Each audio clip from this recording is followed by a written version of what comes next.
Why are people against this setup? Do you know that this is history happening here? Do you know that these four programs are in the top 10 of KenPom in the history of that metric, which started in the mid-90s?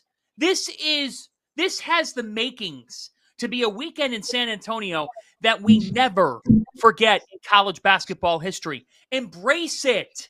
Embrace this. This is not, to this degree, going to happen every year. Because, Rob, to the people who say, well, they were the best four teams, they probably spent the most money. That's not true.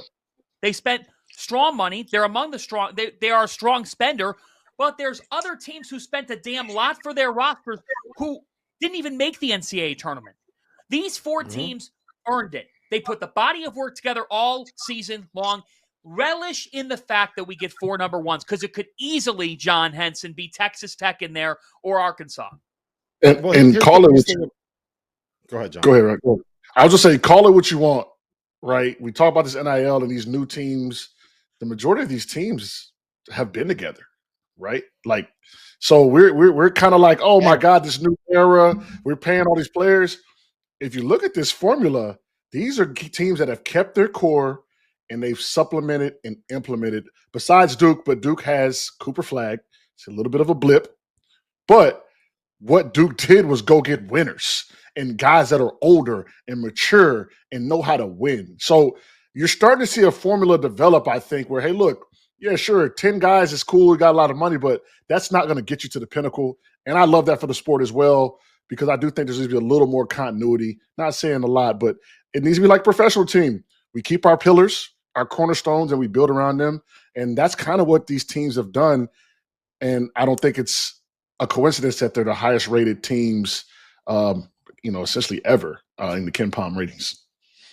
Yeah, the Duke Duke had the most turnover of anybody in this Final Four, but it's not because they hit the portal. It's because they brought in a bunch of one and done freshmen. Like they brought in Cooper Flagg and Con Knipple and Common Malawak, who are all going to be lottery picks. Cooper Flagg's going to be the number one pick. And like you said, like they supplemented. And the most important part, I would make the argument, one of the keys to the success that they've had this season is the fact that they brought Tyrese Proctor back and he bought into a role. I think that all you have to look at, I mentioned this on Sunday night, look at Juwan Roberts at Houston. Like we know the numbers of what big guys got when they entered the portal last spring, right? He could have gotten, and I'm not even exaggerating here, he could have been paid $2 million if he had transferred, because that's what big guys that play a tenth of the minutes that he's played literally got in the portal. He could have made $2 million in the portal if he left, and he didn't. He stayed with Houston for his fifth year. He's making a fraction of that. And he stayed there and set the tone for the culture, for who they are defensively, for what that program is about.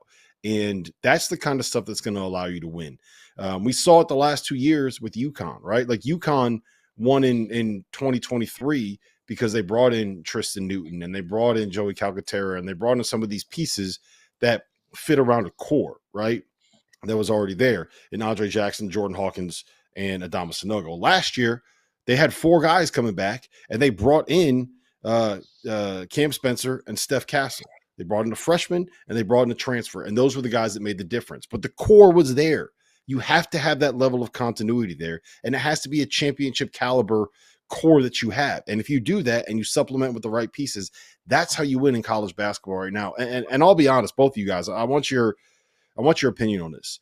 I think that is good for the sport when you have that continuity within a program, because it allows the fan base of that team to latch onto these players and see them develop over the years. Like Henson, the reason why North Carolina fans love you is they saw you come in as like this scrawny freshman and played on a team that wasn't very good, and then develop into this guy that should have been the defensive player of the year your last year, and then you're off to the NBA, right? They saw you grow, and they were able to experience that with you as a supporter, as a fan.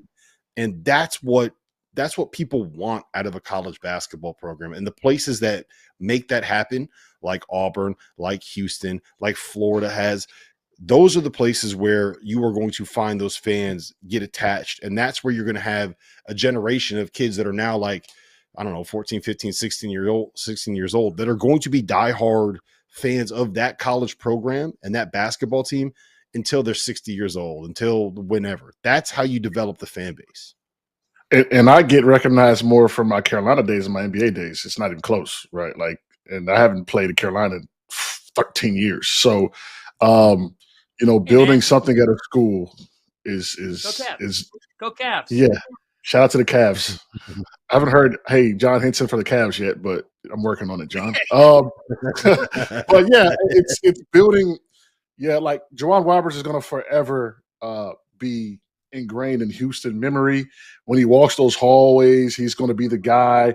He's always going to be welcomed with open arms. And, if I go to Carolina, anyone that's went to Carolina, right, you can go to that school and Coach Davis, the office is going to be open. You can chat. It's going to be love. Hey, come down, work out, whatever you want to do. And I think that gets missed a lot with these like 1-year guys over and over. Like to have a college home, man, and teach the kids under you and build a culture. That's what all these teams have done. They're all have in common. They have a culture. They have they have an alumni base. They have good coaching. And so, yeah, we could talk about this NIL era where people are just swapping teams, but the best teams, you see what kind of they've done. So it's good for the game. I've had one of the most kind of fun years watching college basketball that I've ever had. The competition, really, the players. It's been fun for me, and just seeing. It's fun seeing a guy it was fun seeing Jeremy Roach on Baylor. That was kind of cool, right? Like play Duke. Like that was kind of fun. Like that stuff was cool too. So college basketball is in a good place. What do you think of Elliot Cadeau to Michigan? I think he fits their style of play. I'm happy for him. I love that for him. I can tell you now the Theo Pinson, Ray Felton podcast, his agent, mom, himself they were not happy about that. And, in this era, you're going to get criticized and Theo Pinson probably cares more about Carolina basketball than himself. So if it's Theo saying that, I wouldn't take it to heart. It is what it is, but that's just the era we're in. And I talked to someone in the program and they're like, yeah, I'm dealing with his agent. Like blew my mind. Like, wait, the agent's the one speaking for the kids now at school, right? Like I remember we couldn't have agents around. Like it's illegal. So I'm happy for him. It's Michigan style of play. I love that for him. And so I'm excited to see what he does. He'll always be a Tar Heel to me. So I don't know about that Wolverine mess. We were day oneers. That's what we were. So hopefully you don't forget about us.